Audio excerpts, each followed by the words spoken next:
একটা কথা মনে রেখো, এই জগৎটা না বাবা অনেকের পিছনে লাগার ভক্ত অনেক আছে। দেখবেন তুমি তোমার আচরণ করতে পারবে না, কিন্তু যারা আচরণ করছে বাবা তাদের পিছনে লাগতেই আছে, লাগতেই আছে। হ্যাঁ, কিন্তু তুমি বাবা এক মাস একটু নিরামিষ সেবা করে দেখো তো, প্রসাদ তো বাদ, এক মাস একটু নিরামিষ সেবা করে দেখো, পারবে না। এখন তো বাবা বাবা মা মরে গেলে সে মালসার ভাত খাওয়া উঠে যাচ্ছে। জোর 5 দিন খাবে বলে বাবা ওই 15 দিন আমার দ্বারা হবে না, 5 দিন খাবে বা ওই যে 1 সপ্তাহ খাবে বা 3 দিন, সন্তান হয়েও পাচ্ছে না। কিন্তু বাবা মনে রেখো এই যে সময়টা সবথেকে শুদ্ধ সময়, ব্রহ্মচর্য পালন করা হয়।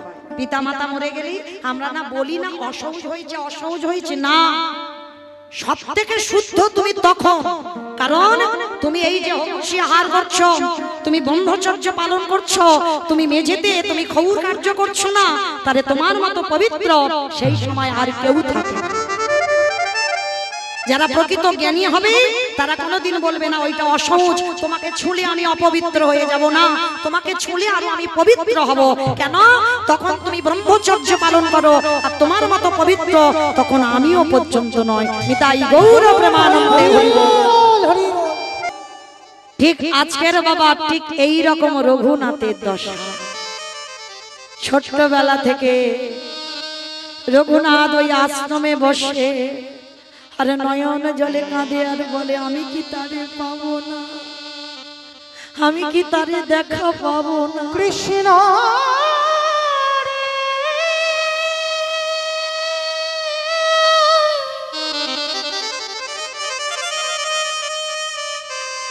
দেখা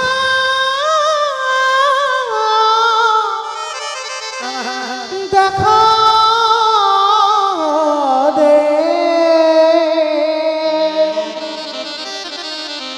হরে কৃষ্ণ দেখা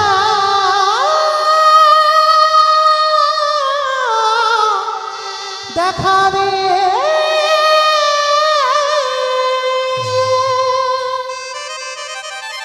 আশ্রমে রইল রঘুনাথ বাবা, এদিকে নামাচার্য হরিদাস লক্ষ্য হীরাকে উদ্ধার করে একদিনের জন্য এসেছিল ওই বলদেব আচার্যের ঘরে।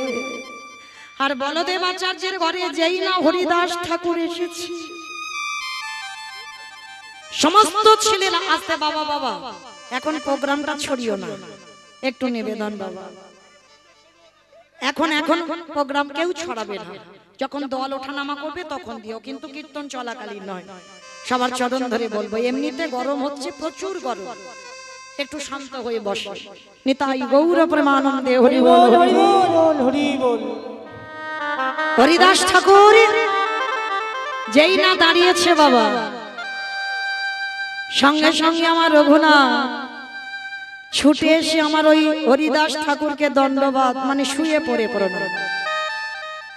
মায়েরা মনে রেখো, আমাদের নারী জাতিদের দণ্ডবাদ প্রণাম নয়, নিষিদ্ধ। আমাদের হাঁটুটা মাটিতে রেখে পঞ্চাঙ্গ প্রণাম করতে হবে, আর পুরুষ জাতি ওদেরকে ষষ্ঠাঙ্গে দণ্ডবাদ প্রণাম। রঘুনাথ 7 থেকে 24 ঘন্টা জগতে যত যত ভক্ত আছে এই রঘুনাথ দাসের মতো দণ্ডবাদ প্রণাম আর কেউ কোনোদিন করতে পারবে না। যেমন নামাচার্য হরিদাসের মতো নাম কেউ জপ করতে পারবে না, আর রঘুনাথ দাসের মতো দণ্ডবাদ প্রণাম কেউ কোনোদিন করতে পারবে না। আর এই রঘুনাথ দাস যেই না বাবা হরিদাস ঠাকুরকে দণ্ডবাদ প্রণাম করেছে, হরিদাস ঠাকুর রঘুনাথের হাতটা ধরে বলছে, এই তো সেই ভক্ত। আচ্ছা বাবা, ভক্ত চিনবে কি করে? ভক্ত চিনবে কি করে? এই গলায় তুলসীর মালা দেখলে মনে পড়বে আমি বড় ভক্ত? না। আমি প্রসাদ ভুজি, আমি বড় ভক্ত? না। আমি গেরুয়া বসন পরে দাদার সঙ্গে তিলক সেবা করে বেড়াইছি, আমি বড় ভক্ত? না। তাহলে চিনবে কি করে ভক্ত? ভক্তের নয়নের দিকে তাকালে দেখবেন একবার কৃষ্ণ নামে যার হৃদয়টা দুলে ওঠে, একবার কৃষ্ণ নামে যার নয়নে বাড়ি ঝরে, অনুভব করবেন বাবা কিঞ্চিত ভক্ত হওয়ার অধিকার অর্জন করে ফেলেছে। কৃষ্ণ নামটা বললেই যখন তোমার হৃদয়ে আকুলতা এসে যাবে না, বুঝতে পেরে যাবে খুব তাড়াতাড়ি তোমার ভগবত দর্শন হবে। হরিদাস ঠাকুর যেই না রঘুনাথকে দেখেছে, রঘুনাথকে পরশ করেই বুঝতে পেরে গেছে বাবা এ কেমন ভক্ত। হরিদাস ঠাকুর মনে মনে করছে এই তো, এই মাটিতে বীজ পুঁতে দিলেই অঙ্কুরিত হবেই হবে। দেখবেন বাবা হাজার হাজার গুরুদেব শিষ্য তৈরি করে, কিন্তু সেই শিষ্যের মধ্যে কজন প্রকৃত শিষ্য তৈরি হয়? আজ হরিদাস যেই না দেখেছে রঘুনাথকে, দেখেই বুঝতে পেরে গেছে এই মাটিতে বীজ পুঁতে দিলেই অঙ্কুরিত হবেই হবে। রঘুনাথকে বুকে জড়িয়ে ধরেছে। আর রঘুনাথ ছোটবেলা থেকে বাবা এই হরিদাস ঠাকুরকে অনুকরণ করত। অনুকরণ মানে কি বুঝেছো বাবা? এই যেমন আমাদের কীর্তনিয়াদের এখন অনুকরণ চলছে, দেখবেন হুবাহুব একটা কীর্তনিয়া আর একটা কীর্তনিয়ার মতো গান গায়, একেবারে হুবাহুব একই রকম। এগুলোকে বলা হয় অনুকরণ, একজনকে একজন অনুকরণ করছে। তো তখনকার দিনে রঘুনাথ অন্য কিছু অনুকরণ নয়, হরিদাস ঠাকুরের কোন কোন জিনিস অনুকরণ করত? জমিদারের ছেলে হয়ে 24 ঘন্টায় একবার আহার করত, যার বাবার সোনা দানা টাকা পয়সার কিছু অভাব নাই, তার শরীরে কোনো অলংকারও ছিল না। হরি বল হরি বল।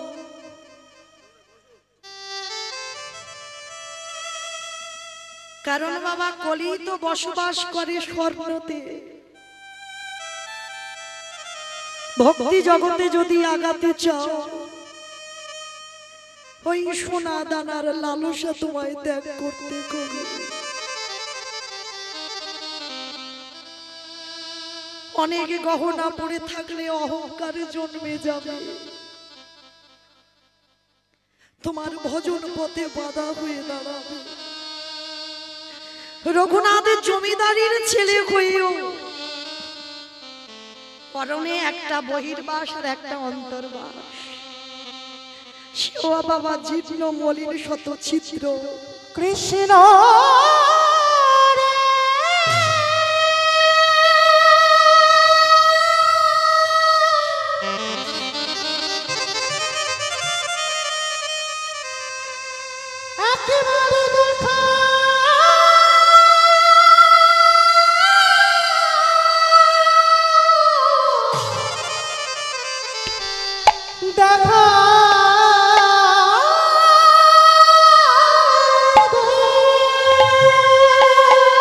রঘুনাথ শয়ন করতো মা ধুলার পরে, কোন রকমে মাটিতে একটা মাদুর বিছিয়ে, মাথায় না থাকতো বালিশ, অঙ্গে না থাকতো কোনো কাঁথা।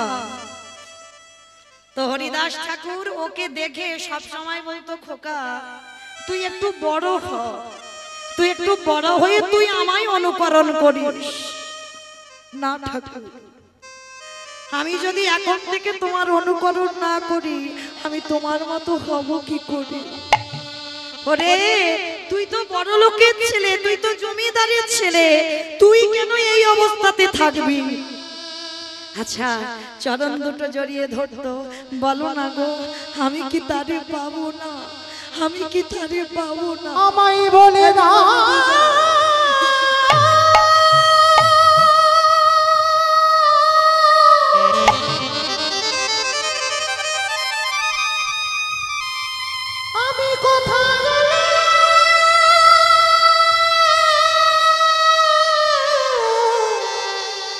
কৃষ্ণ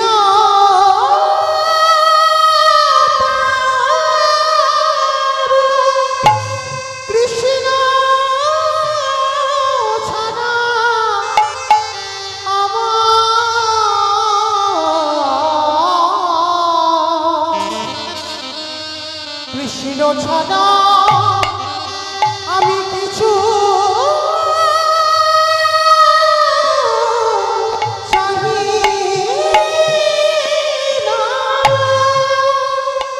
সবসময় রঘুনাথের মনে শুধু একটাই ভাবনা, অন্য কোনো ভাবনা নয়, আমি কি তারে পাবো না। পড়াশোনা শেষ হলো, রঘুনাথ বাড়ি চলে গেল, কিন্তু বাড়িতে গেলে কি হবে, বড় লোকের ছেলে যেখানে সাধুগুরু বৈষ্ণব আসে সেখানে ছুটে ছুটে চলে যায়, যেখানে ভাগবত হয় রঘুনাথ চলে যায়, যেখানে হরিনাম হয় রঘুনাথ চলে যায়। আবার বড় লোকের ছেলে তো আবার প্রজারা ছুটে গিয়ে রঘুনাথকে ধরে নিয়ে আসে। শেষে বাবা জ্যাঠা বিরক্ত হয়ে গেল, বিরক্ত হয়ে গিয়ে রঘুনাথকে ঘরে বন্দি করে রাখলো, শিকল দিয়ে বেঁধে রাখলো। কি গো মাইরা, ভোলানো যায়? একবার যদি তুমি আমার কৃষ্ণকে ভালোবেসে ফেলো,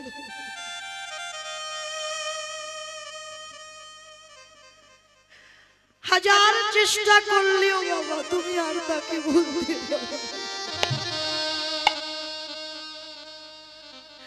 রঘুনাথের হাত বেঁধে দিল, পা বেঁধে দিল, ঘরে বন্দি করে রাখলো।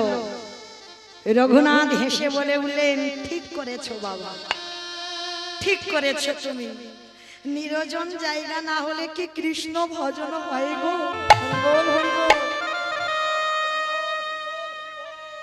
যার জন্য তো পরম বৈষ্ণব বেছে নিয়েছি বাবা, কেদারনাথ বর্দিনাথ।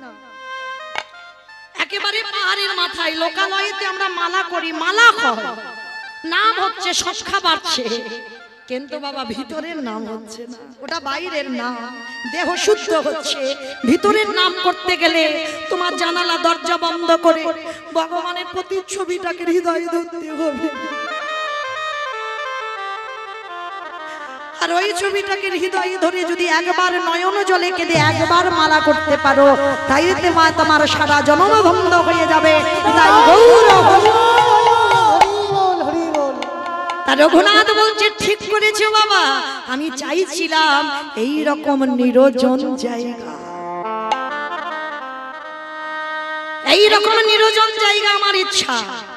বাবা রাতের বেলা করে খেতে দেয় রঘুনাথকে, অত সোজা নয়।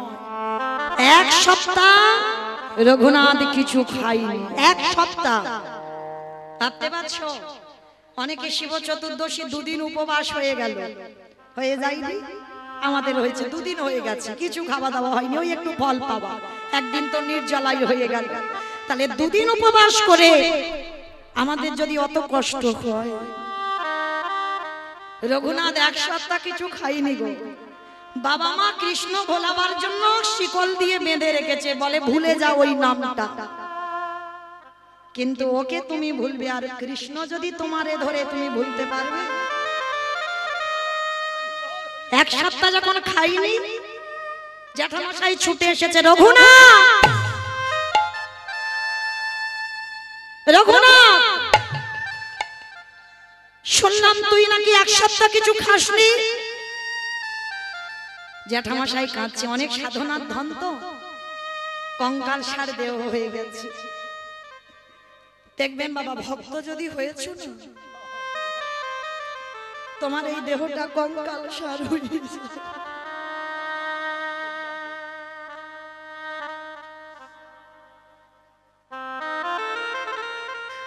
তাদের না থাকবে কোনো সাজগোজ, না থাকবে কোনো এলাক পোশাক, না শরীরের কোনো চিন্তা ভাবনা, কারণ তাদের তো একটাই চিন্তা, আমি কি তারে পাবো না। তো রঘুনাথ কি করেছে, রঘুনাথ গিয়ে বাবা যেই না দাঁড়িয়েছে, জ্যাঠামশাই হিরণ্য দাস এসেছে, রঘুনাথ বল না বাবা তোর কি হয়েছে, তুই কিসের জন্য কাঁদছিস? এক সপ্তাহ নাকি তুই কিছু খাসনি। আচ্ছা ঠিক আছে, আমি কথা দিলাম বাবা, আর আমি তোকে বাধা দেব না, বল তুই আমার কাছে কি চাস? জ্যাঠামশাই আমি যা চাইবো তুমি আমায় দেবে? কেন দেব না বাবা? একবার তুই বল না বাবা কি চাস? না ওই রকম করি নয়, আগে ত্রিসত্য করো, তুমি আমি যা চাইবো তাই দেবে। ঠিক আছে বাবা, আমি ত্রিসত্য করলাম, তুই যা চাইবি আমি তোকে দেব। বল তুই কি চাস? মনে রেখো তুমি ত্রিসত্য করেছো, তাহলে দাও। কৃষ্ণ এনে দাওয়া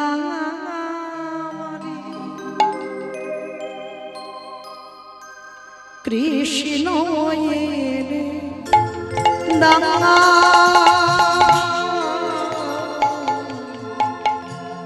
কৃষ্ণ এনে দাওয়া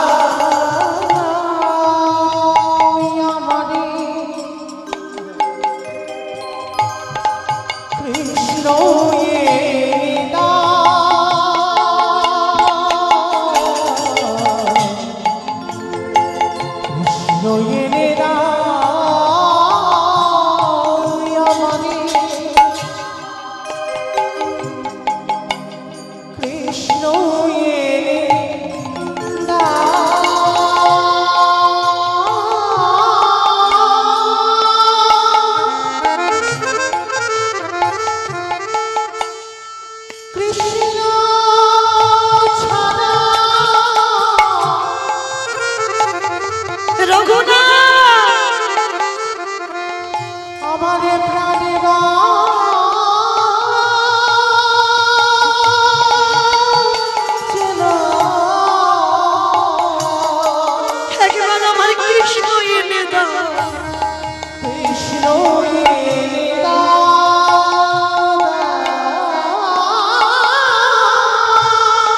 কৃষ্ণ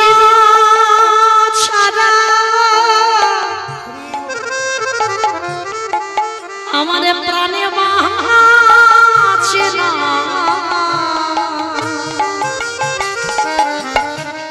তুমি কৃষ্ণ এনে দাও